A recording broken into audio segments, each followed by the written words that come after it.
अस्सलाम वालेकुम। क्या हाल है, कैसे हैं आप सब? उम्मीद करती हूँ आप सब खैरियत से होंगे। आज मैं आपके साथ बहुत ही मज़ेदार से, आसान से, शॉर्ट सी, टेस्टी से भुने हुए गोश्त की रेसिपी शेयर करूँगी। बहुत ही आसान सी रेसिपी मैं आपके साथ शेयर करूँगी। आपने वीडियो को एंड तक देखना है और रेसिपी को आपने अच्छे से फॉलो करना है। चलिए अब हम बनाना शुरू करते हैं। भुने हुए गोश्त की रेसिपी शेयर करूँगी, बहुत ही आसान सी रेसिपी शेयर करूँगी। यहाँ पर हमने बीफ ले लिया। अब इसमें हमने 2 से 3 मीडियम साइज़ के प्याज कट कर लिए थे, वो इसमें हम ऐड कर लेंगे।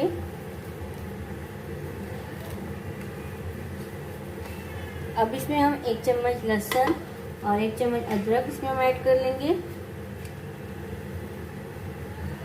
और 1 चम्मच इसमें हम लहसुन और हरी मिर्ची ऐड कर लेंगे। यहाँ पर हमने 2 टमाटर ले लिए थे, वो इसमें हम ऐड कर लेंगे। 1 चम्मच इसमें हम नमक ऐड करेंगे, 1 चम्मच इसमें हम हल्दी ऐड करेंगे, 1 गिलास इसमें हम पानी का ऐड करेंगे और इसको हम कवर करके 7 से 8 मिनट तक इसको हम गोश्त को अच्छे से पकने देंगे। अब इसमें हमने और कोई मसाले ऐड नहीं करने, जब इसकी हम भुनाई करेंगे फिर आगे चल के मैं आपको बताऊँगी। गोश्त जो है अच्छे से बनकर रेडी हो चुका है। अब इसको हम एक बड़े से बर्तन में डाल लेंगे, कढ़ाई में डाल लेंगे। इसको हमने कढ़ाई में ऐड कर दिया। अब इसका हमने पानी बिल्कुल ड्राई कर लेना है। पानी इसका ड्राई हो गया। अब इसमें हम 1 कप कुकिंग ऑयल ऐड करेंगे। इसमें हमने 1 कप ऑयल का ऐड कर दिया। अब इसको हमने भून लेना है और साथ में इसके हम मसाले भी ऐड कर लेते हैं।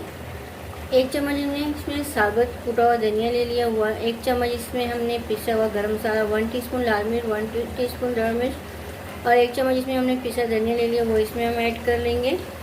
और साथ में हमने ये बोटी मसाला ले लिया और भुना कुटा हुआ ज़ीरा और साथ में हमने हरी मिर्चें ले ली हैं, वो इसमें हम ऐड कर लेंगे और इसको हम भून लेंगे, अच्छे से मिक्स कर लेते हैं।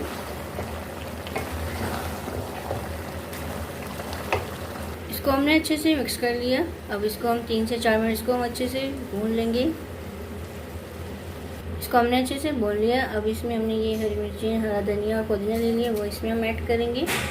2 मिनट इसको हम कवर करके रखेंगे, फिर मैं आपको इसकी फाइनल लुक दिखाती हूँ।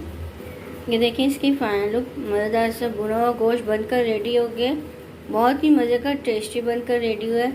एक बार आप ये रेसिपी ज़रूर ट्राई करना और मुझे कमेंट्स में बताना आपको मेरी ये रेसिपी आसान सी कैसी लगी।